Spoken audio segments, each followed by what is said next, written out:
Барлықтарыңызға қайырлы күн достар. Бүгін сіздерге бір жасағаннан мінсіз керемет болып шығатын оладьидің рецептісін ұсынатын боламын. Міндетті түрде осы рецептімен жасап көріңіздер. Өте жұмсақ, дәмі деген керемет, пышны болып шығады.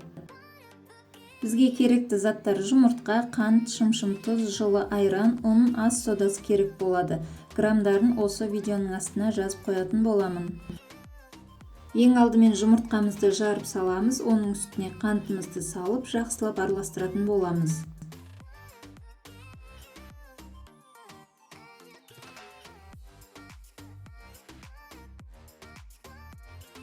Ендігі кезекте шымшым тұзымызды саламыз, одан кейін жылы айранымызды құямыз. Міндетті түрде айранды жылытып алыңыздар. Ас содамызды саламыз, одан кейін ұнымызды біртіндеп аз-аздан қоса отырып, жақсылап араластыратын боламыз.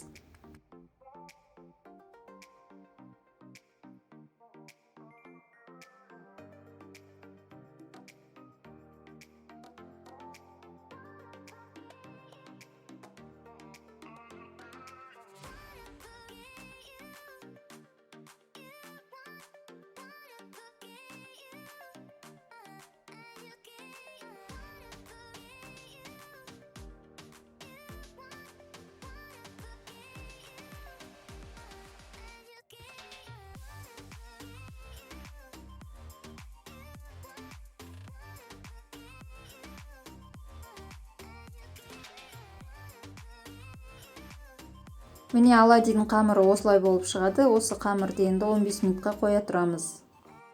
Егерде қамырларыңыз сұйықтау болып жатса, 1-2 ас қасық ұн қосып жіберуге болады. Ұнның сапасына қарай ұндарыңызды қосасыздар.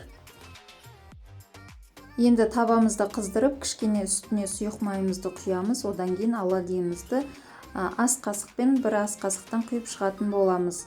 Астын жай отқа қойып, бетін жауып, 3-4 минут пісіріп аламыз.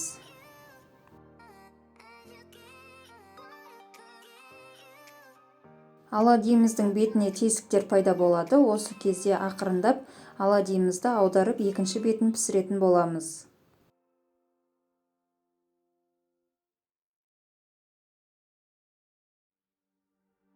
Міне оладьиларымыз осылай пышный болып, әдемі болып көтеріледі.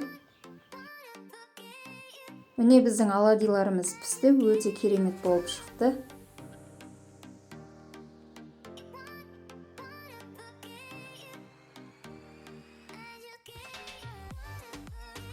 Оладьиларымыздың үстіне сахарный пудра себуге болады, немесе балмен, шоколадпен өз қалауларыңыз бойынша ұсынуға болады.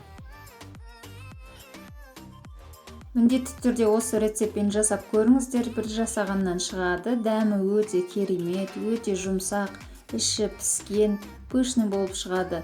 Рецептім ұнап жатса, арнама тіркеліп, лайк басып, комментарий қалдырып, қоңырауша белгісін басып кетіңіздер. Және достарыңызға жіберуді ұмытпаңыздар. Ас болсын!